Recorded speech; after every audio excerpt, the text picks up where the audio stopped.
Have you ever tried to teach a dog not to do a behavior and you feel like they've almost got it, you're almost there, and then it seems like the dog has totally forgotten everything you've been working on? Welcome to this episode of Dog Leads. I'm Steve Bishop, certified dog trainer. If you'd like help implementing anything I talk about today or any of the other episodes, you can email me at bishopsgatetraining@gmail.com. This week I wanted to talk a little bit about extinction bursts. So extinction is withholding reinforcement and the resulting decline in the behavior. This results in a reduction of frequency or magnitude of the behavior. So that's kind of the scientific definition, but what that means is the dog's doing something that you don't like. Say they're jumping up on you and you stop giving them attention.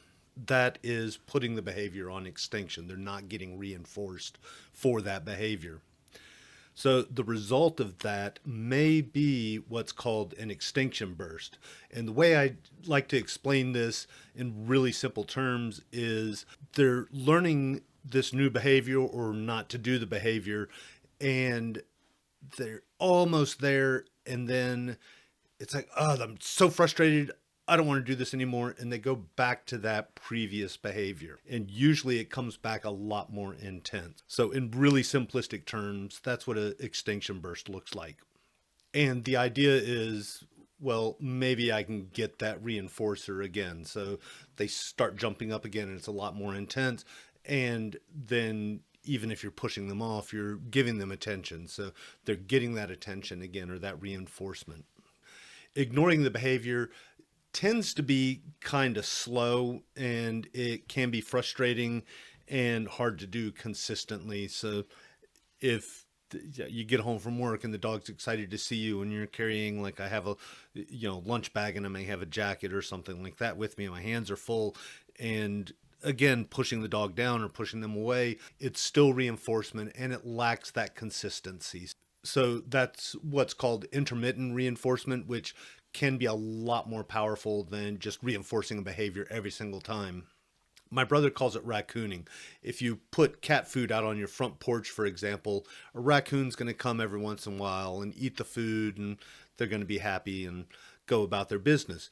If you only put it out every once in a while, the raccoon's going to come back every single time to see if that food is there. That's the intermittent reinforcement, or the raccooning colloquially. So again, we need to make sure we're being consistent. And we don't want to just ignore the behavior that we don't want. We want to give them something that is appropriate to do. So for example, when I got home from work, again, I'd have my lunch bag and maybe a jacket and anything else that I was carrying.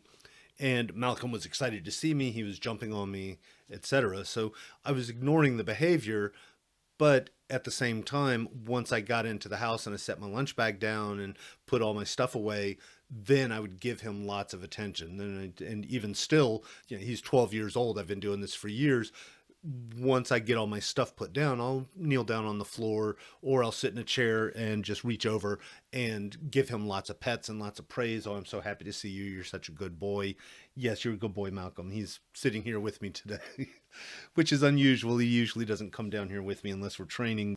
So I was putting the behavior on extinction, the jumping up on me when I got home, but then I was reinforcing the behavior that I want. He waits and he gets that attention that he was looking for.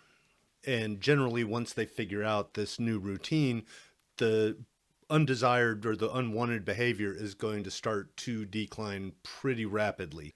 The other thing you want to be careful of is what's called spontaneous recovery, which as the behavior decreases or extinguishes, if the behavior gets reinforced, even accidentally, then we're likely to see that behavior come back also. And again, it usually comes back a lot more intense. Kind of a short one this week, but I did want to cover this.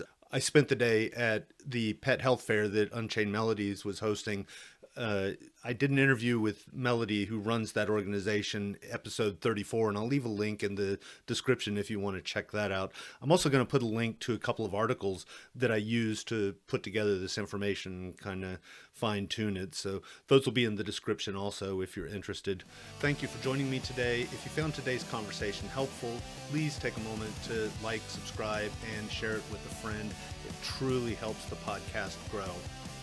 If you have questions, a topic suggestion, or you want to schedule a private training session, leave a comment or email me at bishopsgatetraining@gmail.com. Thanks for listening, and we'll see you back here next week.